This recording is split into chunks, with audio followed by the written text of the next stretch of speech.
네, 그 상품은 카톡으로 쏴서 보내드리도록 하겠습니다.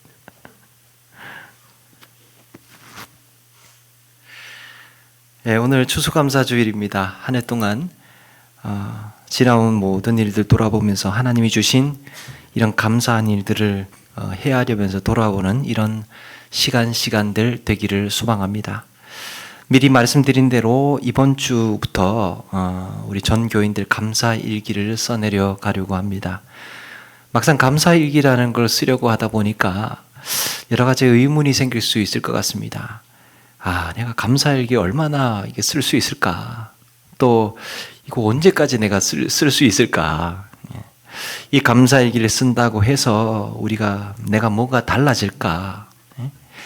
그래서 우리 그리스도인들에게 감사가 주는 의미가 무엇인지, 우리 믿는 자들에게 있어서 감사란 어떤 의미인지, 신앙생활에서 감사가 얼마나 큰 힘을 가지고 있는지, 감사 생활을 훈련해 나가면 우리 삶이 어떻게 달라지는지를 이번 주와 다음 주 통해서 그렇게 함께 나누어 보려고 합니다. 먼저 감사가 우리에게 어떤 의미일까? 그리스도인들에게 감사란 무엇일까? 미국의 헨리 워드 비처 목사님은 교만은 감사의 마음을 죽인다. 그러나 겸손한 마음은 감사가 자연히 자라게 하는 토양이다. 그랬습니다. 겸손한 마음이 토양이래요. 감사라는 열매를 자라게 하기 위한. 그러니까 우리 예수님의 성품을 닮아가는 우리에게 감사는 자연스럽게 드러나는 열매인 겁니다. 사람을 가만히 보면 그 신앙의 신실함을 가만히 들여다보면 거기에 참 감사한 마음이 있어요.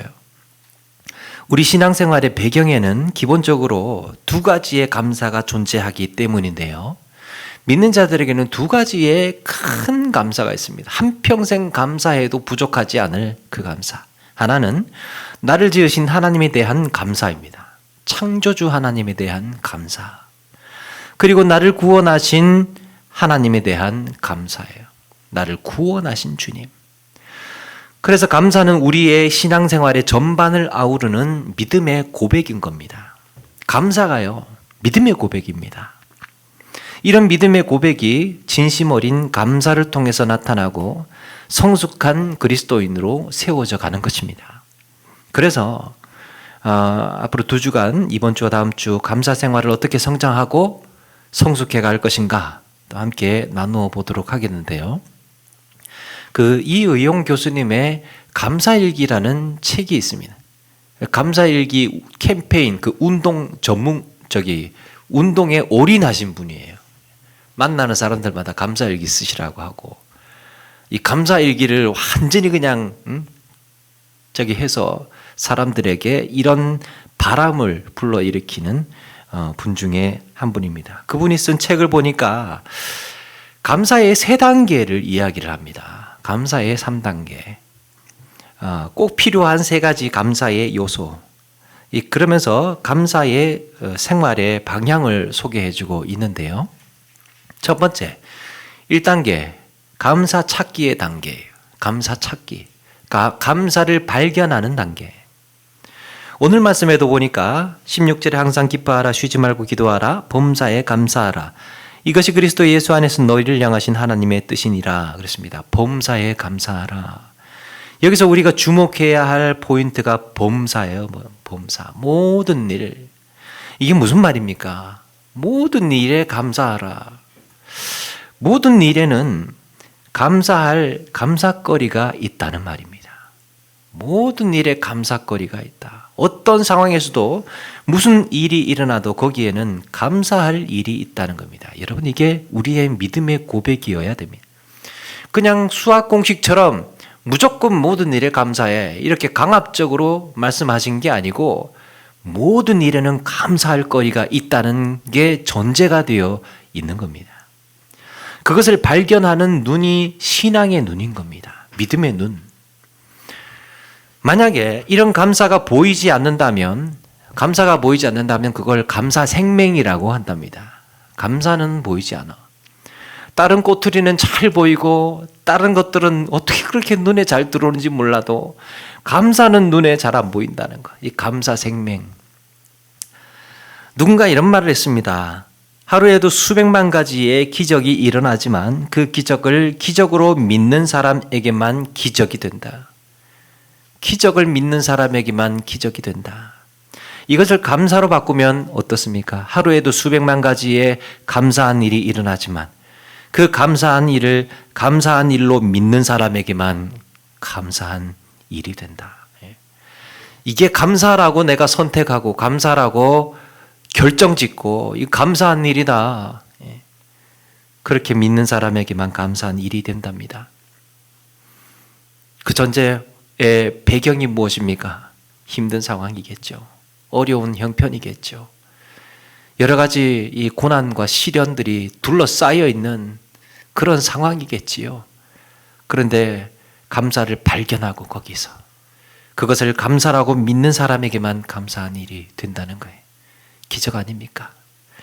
1620년에 8월 15일 102명의 영국 청교도들이 메이플라워 호를 타고 플리머스 향을 출발해서 북아메리카로 향합니다. 문제가 생겨서 다시 돌아옵니다. 그래서 9월 16일 다시 출항을 합니다. 메이플라워 호는 무게가 180톤, 길이가 27.5m, 세계에 돛을 단 작은 배였습니다. 배가 27.5m면요 너무 작은 배지요. 그런데 이 배에 11월 19일 케이프 코트만을 경유해서 11월 21일 오늘이네요. 11월 21일 지금의 플로빈스 타운에 입항을 합니다. 그리고 거기서 선박 수리와 여러 가지 물자 보급을 받은 후에 12월 21일 매사추세츠주 연안에 도착을 합니다. 그 큰 바다를 건너오면서 이 작은 배로 그 풍랑과 또 줄인 식량 때문에 엄청난 고생을 하고 더러는 죽기도 했습니다. 살 길이 막막했을 것입니다.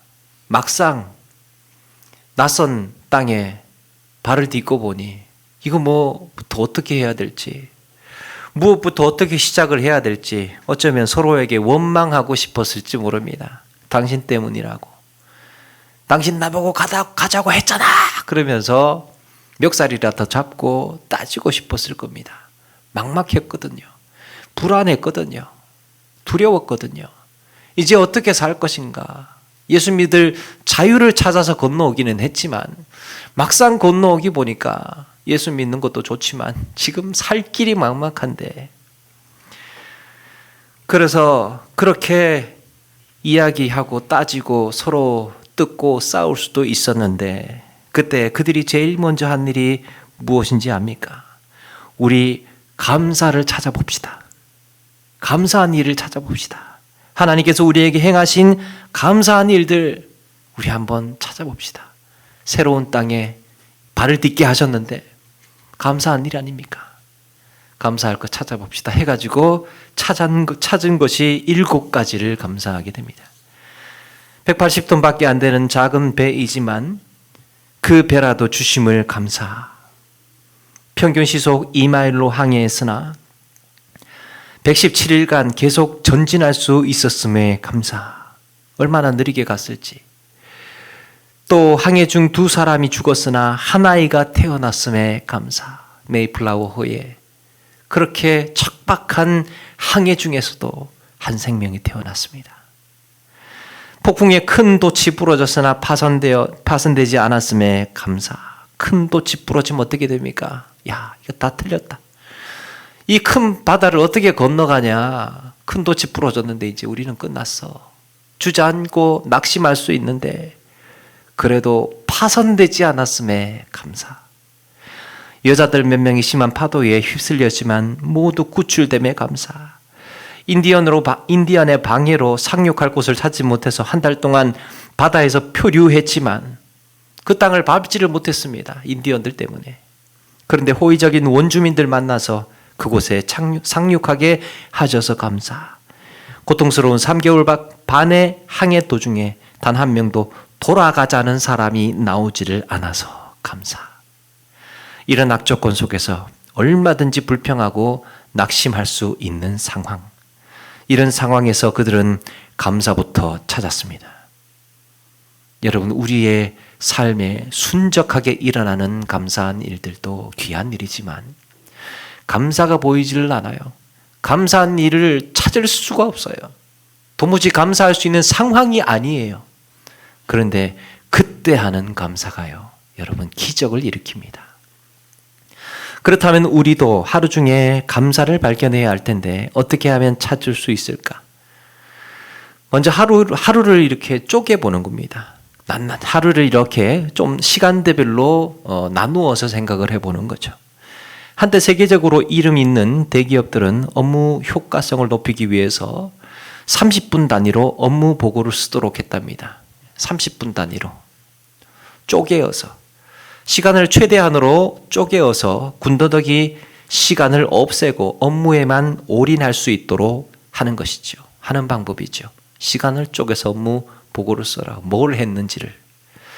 그런데 여러분, 이것이 감사 생활에도 효과적입니다. 하루를 세분화해서 뜯어보고 어떤 일이 일어났는지, 그리고 오늘 만난 사람은 누구인지, 내게 걸려온 전화가 누구의 전화였는지, 내가 건 전화는 또 어떤 전화였는지, 내가 주고받은 문자는 무엇이었는지, 이런 것들을 생각을 해보는 거예요. 그 속에서 감사한 일, 내게 일어났던 일, 이렇게 시간, 사람, 사건 구별로 구분해서 들여다보면 내가 무심코 지나쳤던 그 순간순간들이 있을 겁니다. 거기에 무수히 많은 감사들을 발견하게 됩니다. 또 그 순간에도 감사하다고 생각을 했는데 정신없이 시간이 지나다 보니까 잊어버렸던 것 다시 한번 생각을 해서 또 감사의 기록에 남기는 것이죠. 감사를 찾으려고 하면 감사가 잘 떠오르지 않습니다. 감사한 일이 뭐가 있었지? 감사를 자꾸 쫓아가고 찾으려고 하다 보니까 감사가 잘 떠오르지 않아요. 그런데 지난 시간을 쪼개어서 생각을 해보는 겁니다. 무슨 일이 있었지? 사건을 보는 거예요. 내가 만난 사람을 돌아보고 그들과 나누었던 이야기, 그들과 함께했던 순간순간들의 일을 먼저 생각을 해보는 겁니다. 감사를 발견할 수 있습니다. 이렇게 감사한 일을 찾고 그것을 씀으로 인해서 내 마음의 토양을 감사 체질로 바꾸어가는 과정이 되는 겁니다. 여러분, 우리가 감사 일기를 쓰는 목적이요, 내가 이거 한평생 이 10권을 한번 모아봐야, 20권을 한번 모아봐야 되겠다, 30권을 모아봐야 되겠다, 감사일기장 이렇게 많이 써서 쌓는 게 목적이 아닙니다. 감사할 것 없는 것 같은데 그 고민하는 것, 그렇게 참기름처럼 쥐어 짜는 시간이 우리를 감사 체질로 바꾸어가는 과정인 겁니다. 운동이 그렇지 않습니까? 운동을 하다 보면 턱걸이 같은 거 이제 한 개만 더 하자, 하나만 더 하자 할 때, 그 하나만 더 하자라고 할 때 힘쓰는 과정이 근육이 발달하는 과정이죠. 감사도 마찬가지입니다. 감사할 게 이 없는 것 같은데 그걸 쥐어짜서 고민하는 시간. 거기에 감사가 내 인생의 답이다라는 책에도 그 100감사를 한다고 하지 않습니까? 100감사. 100가지 감사. 누군가에게 100가지를 이 감사를 쓴다고 하면 한 20가지, 30가지는 쓸 수 있는데 100가지까지는 아무리 쥐어 짜내도 안 나온다는 거예요. 그런데 밤이 새도록 100가지를 머리를 쥐어 뜯으면서 이것저것 있는 것 없는 것 다 해가지고 100가지를 쓰는 그 과정이 우리에게 유익하다는 겁니다. 이렇게 감사한 일을 찾고 씀으로 인해서 우리는 성장을 하는 것입니다. 자, 이렇게 감사를 발견했다면 그 다음에 어떻게 해야 될까? 두 번째 단계는 감사 표현의 단계예요. 표현. 아니, 마음으로 그냥 다 알지 않습니까? 마음으로 감사하면 됐지. 그걸 또 일일이 말로 표현해야 되나 하는 생각을 할 수 있습니다. 감사가 내 인생의 답이다라는 책에 거기에 내용 중에 서종식 목사님이 감사의 표현을 강조를 하셨죠. 감사에 대한 표현. 그 목사님이 이렇게 말합니다. 감사하다고 생각을 하면서 그것을 표현하지 않는 것은 선물을 포장만 하고 주지 않는 것과 같다. 감사를 표현하는 것이 얼마나 큰 힘을 발휘하는지, 감사를 표현하는 것이 얼마나 파워가 있는 것인지 성경에 나와 있습니다. 누가복음 17장에 예수님께서 사마리아와 갈릴리 사이로 지나시다가 한 마을로 들어가게 되는데요. 거기에 나병 환자 10명이 예수님을 보고 멀리서 외칩니다. 소리를 높여 이르되 예수 선생님이여 우리를 불쌍히 여기소서. 저 멀리서 예수 선생님이여 우리를 불쌍히 여기소서. 나병 환자들이라 예수님 곁에 가까이 오지를 못해요. 부정하니까 자기들이 가까이 오지를 못합니다. 그래서 먼 발치에서 우리 불쌍히 여겨달라고 10명이서 쫓아오면서 부르짖고 있었습니다. 그런데 예수님의 반응이 기가 막힙니다. 가서 제사장들에게 너희 몸을 보이라. 그래 가서 제사장들한테 너희 몸 보여. 너무 어이없고 간단하지 않습니까? 저 멀리 쫓아오는 나병 환자들한테 가서 제사장들한테 몸 보여. 나병 환자들이 제사장에게 가서 몸을 보이려고 갑니다. 그런데 가다가 깨끗함을 받습니다. 가는 중에 나병 환자들은 그날 예수님의 말씀을 순종했다가 수지를 맞은 것입니다.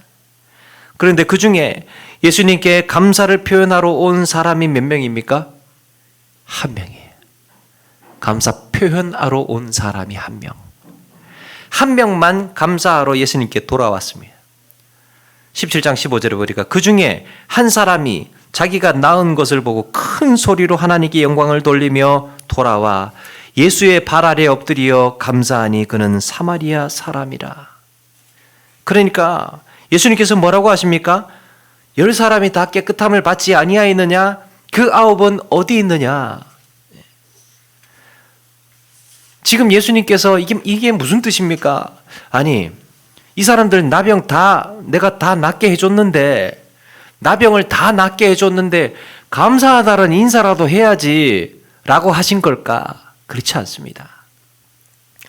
예수님의 그 다음 말씀을 보면 왜 감사를 표현해야 하는지를 알 수 있습니다. 왜 너희 9명 나머지는 다 어디 갔어? 왜 한 명밖에 안 왔어? 라는 이유를 알 수 있습니다. 누가복음 17장 18절에 보니까 그에게 이르시되 일어나 가라 내 믿음이 너를 구원하였느니라. 나머지 9명은 나병 치료만 받았습니다. 나병만 치료받았어요. 그런데 예수님께 돌아와서 감사를 표현한 이 사람은 그 믿음으로 구원도 받았습니다. 감사를 표현한 것을 예수님은 믿음의 고백으로 본 것입니다. 감사 표현한 것이 믿음의 고백으로 동일하게 본 것이에요. 얼마나 중요하고 놀라운 능력을 가지고 있습니까?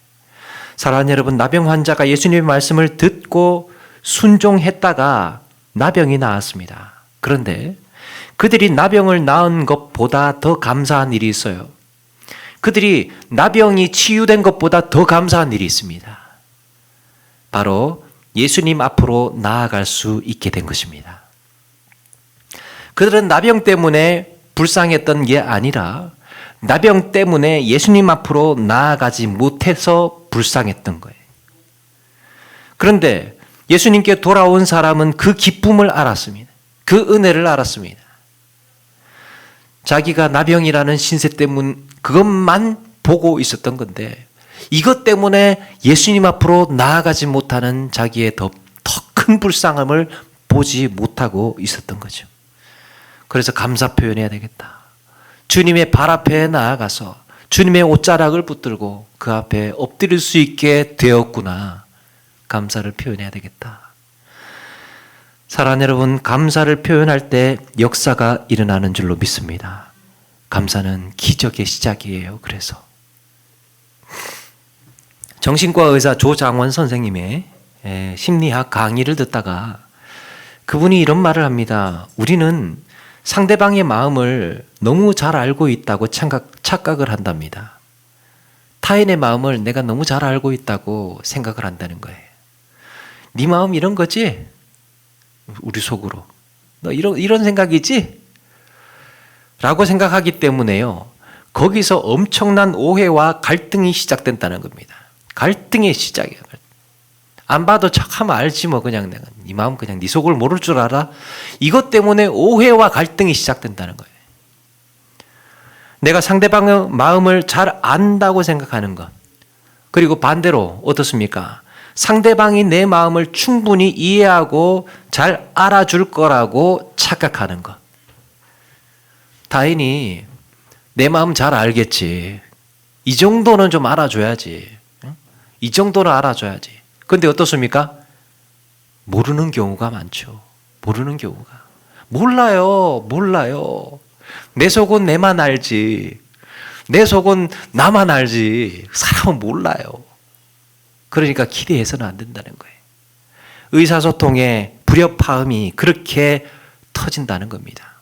서로의 마음을 안다고 생각하고 또 그 사람이 내 마음을 알아줄 거라고 생각하고 그래서 타인의 감정을 조심스럽게 물어보고 타인이 원하는 바가 무엇인지를 파악을 하고 이해하는 과정이 필요하다고 합니다.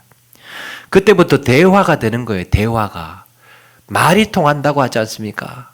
말이 통하는 거예요. 보통 우리가 대화를 할 때 머리가 통한다 라는 말 들어보셨습니까? 머리가 통해 우리는 머리가 라고 하지 않죠. 그러면 마음이 통한다 라고 하죠. 우리는 마음이 통해서 참 좋아. 마음이 통해서. 그게 무엇입니까? 언어를 통해서 마음을 이해하는 거예요. 그러니까 중요한 거는 말을 잘하는 게 아니고 마음을 이해하는 겁니다. 마음을 이해하는 거. 그래서 굳이 내가 일일이 그걸 매번 설명해야 되나? 그렇다는 거예요. 그렇게 하라는 겁니다. 나의 마음을, 나의 감정이 어떤지를 설명을 해주는 것. 매번 설명하고 표현하고 서로에 대한 이해도를 높여갈 때 소통이 수월해진다는 겁니다. 그때부터 말이 통하는 거예요. 대화가 되는 겁니다. 대화가. 여러분, 감사가 그런 것 아닙니까? 감사. 표현해야 상대방이 알 수 있습니다. 표현해야. 굳이 알겠지. 내가 감사한 마음 가지고 있다는 거 알겠지. 아니라는 거예요. 표현해야 됩니다. 그러니까 상대방은 표현 안 하고 있으면 상대방도 이해는 할 겁니다. 이해는 할 건데 사람 마음이요. 한편에 이런 생각도 들어요. 아무런 반응도 없고 별로 반응도 없고 다음엔 내가 하지 말아야 되겠다. 그러면서 의욕이 떨어져요. 의욕이. 힘이 떨어져요. 괜히 내가 지금 손심 쓰고 마음 쏟아줬더니 말이야. 별로 필요 없나 보네. 별로 필요 없나 보네. 이런 생각 들지 않겠습니까? 그래서 이 감사를 표현할 때 감사의 표현에 있어서 두 가지 법칙이 있습니다. 하나는 적극적으로 화끈하게 하라는 겁니다. 적극적으로 화끈하게. 이왕 감사 표현할 거면 확실하게 전심으로 감사합니다. 너무 감사합니다. 감사합니다. 영혼 없는 감사 억지로 이렇게 소극적으로 하지 말고 보기도 흉하고 듣는 사람도 민망하고 진짜 감사하다는 거야. 뭐야 이거 진짜 도대체 제대로 한 거야? 감사는 한 거야? 이왕의 감사 표현하려면 상대방이 감동받을 수 있게 확실하게 화끈하게 감사하는 게 좋다고 합니다. 그렇게 하라고. 또 한 가지 원칙이 있으면 또 한 가지 원칙은 즉시예요. 즉시. 순종에도 즉시 하는 것이 중요하고 감사도 즉시 해야 됩니다. 즉각적으로. 감사의 타이밍을 놓치면 어떤 생각이 들겠습니까? 감사를 해야 되는데 이제 감사해? 그러면 좀 궁리를 하다가 별로 감사한 일 아닌데 생각 좀 해보다가 감사해야 될 것 같다고 해야 될 것 같아서 한 거구나. 이렇게 생각을 할 수가 있다는 거죠. 그걸 이제 한다고? 그만 됐네요. 속으로 이렇게 생각을 할 수도 있다는 거예요. 사랑하는 여러분, 표현하는 감사. 우리 모두가 이렇게 관계가 회복되는 기적이 일어납니다. 즉각적으로 확실하게 했을 때, 야, 이렇게 감사를 확실하게 화끈하게 해주면요, 상대방이 어떤 느낌이 들겠습니까? 아, 내가 존중받는 느낌이 들 거 아닙니까? 들지 않겠습니까? 아, 내가 이분한테 감사에 기여를 했구나. 뭔가 좀 내가 뜻하지는 않았는데 그래도 좀 이분이 이렇게 감사를 하는 거 보니까 나도 참 뿌듯하고 다음에도 한번 또 도전해봐야지, 이런 생각 들지 않겠습니까? 그 감사로 더 큰 감사를 불러일으키는 기적이 일어납니다. 그래서 감사가 감사를 불러오는 거예요. 이런 기적의 주인공으로 사시는 우리 모두가 되시기를 바랍니다. 세 번째, 3단계. 감사 만들기의 단계예요. 감사 만들기. 지금까지는 감사에 대해서 우리가 반응을 해왔습니다. 감사 신앙, 감사 생활이라고 했을 때 우리는 감사의 혜택을 받았습니다. 혜택을 받아서 감사하다고만 해왔어요. 감사를 찾고 감사를 표현했습니다. 그런데 우리가 언제까지나 이렇게 감사를 받아먹고만 있었어야 되겠습니까? 성숙한 감사의 삶. 우리에게 감사가 이제 중요한데 성숙한 감사의 삶이 무엇이겠습니까? 남들이 주는 것, 남들이 주는 관심, 남들이 주는 사랑, 그거 내가 감사할 줄만 알고 거기에만 그치면 어떻게 성숙한 그리스도인이 될 수 있겠습니까? 이제 우리는 더 적극적으로 한 단계 더 나아가야죠. 그게 무엇입니까? 감사를 유발시키는 삶이에요. 감사를 유발시키는, 누군가에게 감사를 끼치는 삶이에요. 물론 우리가 꼭 감사라는 이런 표현을 듣지 않아도 됩니다.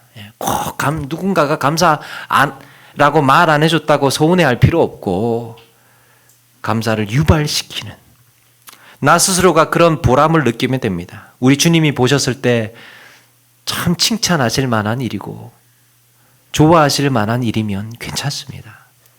어쩌면 보이지도 않고 크게 티가 나지 않아도 소리 없이 헌신하고 섬기는 가운데에 주님께서 칭찬하시지 않겠습니까? 그게 성숙한 그리스도인 아니겠습니까? 우리는 더 이상 당신은 사랑받기 위해 태어난 사람이라는 노래만 부르고 있을 게 아니라, 당신은 사랑받기 위해 이렇게만 하고 있을 게 아니라, 이제 우리도 노래를 좀 바꿔야 된다는 거죠. 당신은 사랑하기 위해 태어난 사람. 사랑하기 위해. 맞습니까? 사랑을 받는 것도 좋지만 맨날 한평생 받기만 하고 살지는 말고 거기에서 받고 또 이제 우리가 사랑할 수 있는 성숙함도 보여야 하지 않겠습니까? 한 차원 높은 삶이에요. 매일 사랑받고만 있지 말고 누군가에게 매번 누군가 챙겨주고 누가 관심을 가져주기만 바라고 기다리지만 말고, 저 권사님, 저 집사님 석 달이 지나도 나한테 전화 한 통 안 해. 문자 한 통 안 보내. 저 집사님 참 문자도 한 통 안 보내. 카톡도 안 보내. 그거 손가락 굳었나 뭐 이렇게. 그렇게 나한테 인사도 안 해줘. 나한테 문자도 안 보내줘. 나한테 뭔가 이렇게 이 교회 가면 뭐 챙겨주지도 않아. 우리 언제까지만 그러고 있을 겁니까? 그러지 말고 내가 먼저 한번 해보는 거예요. 내가 연락도 한번 해보고, 내가 한번 말도 걸어보고, 내가 먼저 관심도 가져보고, 그렇게 살자고요. 그게 우리 성숙한 그리스도인의 삶이라는 겁니다. 그래서 이렇게 기다리지만 말고 이제는 내가 먼저 나서서 같은 성도들 한번 챙겨주기도 하고, 내가 먼저 말도 걸어보고, 내가 먼저 인사도 하고, 안부도 전하고, 연락도 하고, 그냥 안 온다고만, 관심 가져주지 않는다고만 그러지 말고 성숙한 그리스도인으로 바꾸는 결단해 나가야 하는 것입니다. 이런 점에서 감사를 유발시키는 삶의 습관 한 가지가 있다면 괜찮아라는 표현이에요. 괜찮아라는 말만큼 참 아름다운 단어도 그렇게 많지 않은 것 같습니다. 괜찮다고. 여러분, 괜찮다고 해주십시오. 괜찮다고. 괜찮아는 용서와 포용과 이해가 하나로 어우러진 말입니다. 용서와 포용과 이해가 하나로 어우러져서 터져나오는 말. 괜찮아. 괜찮아. 우리 스스로에게도 괜찮다고. 괜찮다고. 상대방에게도 괜찮다고. 또 서운했던 사람에게도 괜찮다고. 그래도 너는 내 편이고, 나는 네 편이고, 그래도 나는 너를 탓하지 않을 것이고, 너의 마음을 안다는 약속의 말, 내 마음 알아. 약속하는 거죠. 괜찮아. 이 괜찮아가 감사를 유발시킵니다. 괜찮아 운동, 감사를 유발시켜요. 서강대 영문학과 교수님이었던 장영희 교수님이 살아온 기적, 살아갈 기적이라는 수필집을 냈었는데 거기에 이분이 생후 1년 만에 2다리에 소아마비가 와서 소아마비로 1급 장애인이 되었습니다. 그래서 한평생 양쪽에 목발을 짚고 다녀야 되는, 그분이 에세이에서 괜찮아라는 내용의 글을 썼는데요. 주제의 글을 썼는데, 초등학교 때 이분의 집이 이제 서울 동대문구 제기동 작은 한옥이었는데, 그때는 초등학교 다니는 아이들이 그렇게 많았다고 합니다. 그래서 학교가 끝나면 동네 골목이 시끌벅적 애들 놀이터가 되곤 했고, 그 골목에서 뭘 했느냐, 술래잡기, 사방치기, 공기놀이, 고무줄놀이 이런 걸 하고 놀았답니다. 잠시 한 대목을 읽어보면, 그때 나는 공기놀이 외에는 그 어떤 놀이에도 참여할 수 없었다. 고무줄 놀이나 달리기를 하면 내게 심판을 시키거나 신발 주머니와 책가방을 맡겼다. 그뿐인가. 술래잡기를 할 때는 한 곳에 앉아 있어야 하는 내가 답답해할까 봐 어디에 숨을지 미리 말해주고 숨는 친구도 있었다. 놀이에 참여하지 못해도 난 전혀 소외감이나 박탈감을 느끼지 않았다. 아니, 지금 생각하면 내가 소외감을 느낄까 봐 친구들이 배려해 준 것이었다. 그 골목길에서의 일이다. 초등학교 1학년 때였던 것 같다. 하루는 우리 반이 좀 일찍 끝나서 나 혼자 집 앞에 앉아 있었다. 그런데 그때 마침 골목을 지나던 깨엇 장수가 있었다. 그 아저씨가 가위를 쩔렁이며 목발을 앞에 두고 앉아 있는 나를 흘낏 보고는 그냥 지나쳐갔다. 그러더니 리어카를 다시 두고 돌아와 내게 깨엇 2개를 내밀었다. 순간 아저씨와 내 눈이 마주쳤다. 아저씨는 아무 말도 하지 않고 아주 잠깐 미소를 지어 보이며 말했다. 괜찮아. 무엇이 괜찮다는 건지 몰랐다. 돈 없이 깨엇을 공짜로 받아도 괜찮다는 것인지, 아니면 목발로 평생 짚고 살아도 괜찮다는 것인지. 하지만 그건 중요하지 않았다. 중요한 것은 내가 그날 마음을 정했다는 것이다. 이 세상은 그런 대로 살 만한 곳이고, 좋은 친구들이 있고, 선의와 사랑이 있고, 괜찮아 라는 말처럼 용서와 너그러움이 있는 곳이라고 믿기 시작했다는 것이다. 그 이전에는 어땠습니까? 그러지 않았습니다. 그런데 세상은 이런 곳이구나 라고 믿기 시작을 하고 장영희 교수님의 인생이 그때 달라졌습니다. 괜찮아. 한 사람의 인생이 달라진 거예요.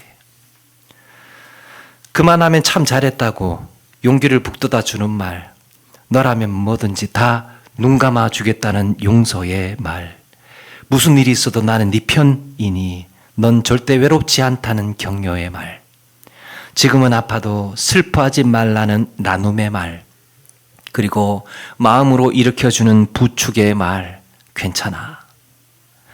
그래서 세상 사는 것이 만만치 않다고 느낄 때, 죽을 듯이 노력해도 내 마음대로 일이 풀리지 않는다고 생각이 들 때, 나는 내 마음속에서 작은 속삭임을 듣는다. 오래전 내 따뜻한 추억 속 골목길 안에서 들은 말, 괜찮아. 이제 다 괜찮아질 거야. 그래서 괜찮아는 이제 다시 시작할 수 있다는 희망의 말이다. 장영희 교수님의 인생을 바꾸었던 한마디, 괜찮아. 평생 감사할 것 아닙니까? 그 엿장수. 저 역시 괜찮아의 추억이 있습니다. 괜찮아의 추억. 제가 초등학교 2학년 때인가 3학년 때인 것 같습니다. 시골에 동네 친구들하고 놀다가 작은 수포를 지나게 되었는데 거기에 이제 한 대여섯 명 정도 우리가 어울려서 다니고 있었던 것 같은데 그 시골 수포 앞에 보면 종종 연탄 화덕에 큼지막한 솥을 걸어놓고 거기에 대나무 꼬지에 이제 낀 어묵을 수북히 팔지 않습니까? 그 예전에는 그걸 오뎅이라고 했는데 제가 편의상 지금 여기서는 오뎅이라고 하도록 하겠습니다. 그래서 이제 아이들이 야 오뎅이다 하면서 이제 그걸 이제 우르르 먹으러 갔어요. 먹으러 갔는데 저 혼자만 우두커니 서 있는 겁니다. 다른 애들은 다 달려가가지고 거기 이제 막 오뎅 집어 먹고 있는데 저 혼자만 서 있는 거예요. 돈이 없었거든요. 저 혼자만 돈이 없었어요. 그러니까 혼자 이제 그렇다고 해서 또 같이 놀다가 거기서 또 혼자 집에 가기도 그렇고 그리고 야 하나만 사줘 이렇게 하기도 또 더 싫고 그래서 뭐 어떻게 해야 될지 모르겠는 거예요. 자기들끼리 시커 먹고 있고 옆에서는 혼자 뻘쭘하게 서 있는 그림이 그려지지 않습니까? 여기서는 와글와글 맛있게 오뎅을 먹고 있고 저는 혼자 똑 떨어져 앉아가지고 혼자 앉아있고 더 화나는 것은 아니 그 자식들이 하나도 먹으라고 권하지를 않는 거예요. 나쁜 놈들이었어요. 나쁜 놈들. 어떻게 표현해야 될지 모르겠습니다. 강단에서 최고로 악하게 할 수 있는 나쁜 놈들. 그런데 놀라운 일이 벌어졌습니다. 놀라운 일. 마침 새마을 금고 다니는 우리 교회 누나가 지나면서 그걸 본 겁니다. 인사를 했죠. 길 건너편에서 지나다가 지나가려고 하는데 이렇게 지나가는데 안 가고 잠시 서 있는 거예요. 서 있으면서 이 초라하고 불쌍한 광경을 보고 있는 겁니다. 좀 빨리 좀 지나가지. 좀 지나가지. 이 비참한 광경을 왜 자꾸 그 누나가 서 있는지. 그런데 이제 다가와서 길을 건너와서 1,000원짜리를 한 장을 내미는 겁니다. 1,000원짜리면 거기에 있는 오뎅 마음껏 먹을 수 있어. 그러면서 눈짓을 합니다. 가서 친구들하고 옆에서 같이 먹으라고. 어떻게 해야 될지 모르는데 이걸 받아야 되나 망설이고 있는데 괜찮아. 저는 생각했습니다. 그래도 세상은 살만한 것이구나. 그래가지고 야 비켜 나와 해가지고 제가 그 중간을 파고 들어가서 제자리를 확보하고 오뎅을 먹었다는 거 아니에요.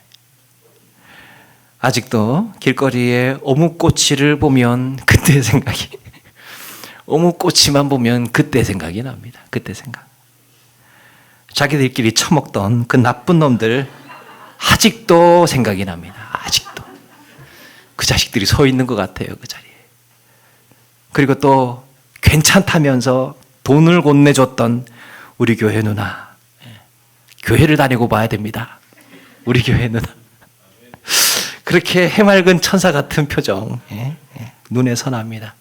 평생 감사하고 있습니다. 평생. 어묵만 떠오르면 진짜 우리 새마을 금고 그 누나 평생 감사하고 있어요. 평생. 그리고 야 너도 하나 와서 같이 먹어 라고 안 했던 그 나쁜 친구들 평생 기억하고 있습니다. 한마디로 인생 자체가 그 내면이 다르게 디자인이 되는 거죠. 다르게. 사랑하는 여러분, 이제 내가 감사의 생산자가 되어 보는 것입니다. 매 순간 감사를 찾아내고 또 그 감사를 표현하는 것도 중요하고 귀한 일이지만 이제는 나의 헌신으로, 나의 섬김으로, 나의 수고로 누군가에게 감사를 만들어 보자는 것입니다. 더 이상 감사합니다. 매번 감사합니다. 그냥 감사합니다. 만 하는 인생으로 그칠 것이 아니라 표현해야죠. 발견해야죠. 그렇게 감사의 삶을 사는 곳으로만 그칠 것이 아니라 한 걸음 더 나아가 보자는 겁니다. 감사를 받을 수 있는 삶을 꿈꾸며 실천해 나가는 우리 모두가 되시기를 바랍니다. 말씀을 마칩니다. 안도연님의 짧은 시가 우리에게 울림으로 다가옵니다. 너에게 묻는다. 연탄재 함부로 발로 차지 마라. 너는 누구에게 한 번이라도 뜨거운 사람이었느냐? 여러분, 이것을 감사로 바꾸어서 생각을 해 본다면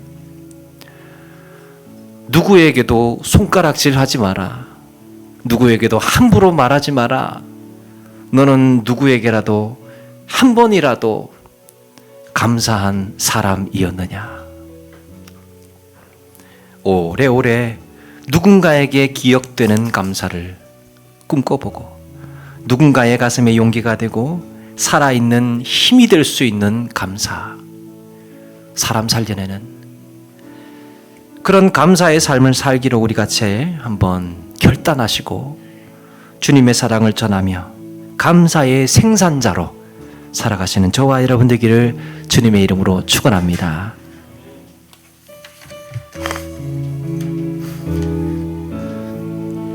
날 구원하신 주 감사, 모든 것 주신 감사, 지난 추억이 내 감사, 주 내 곁에 계시네.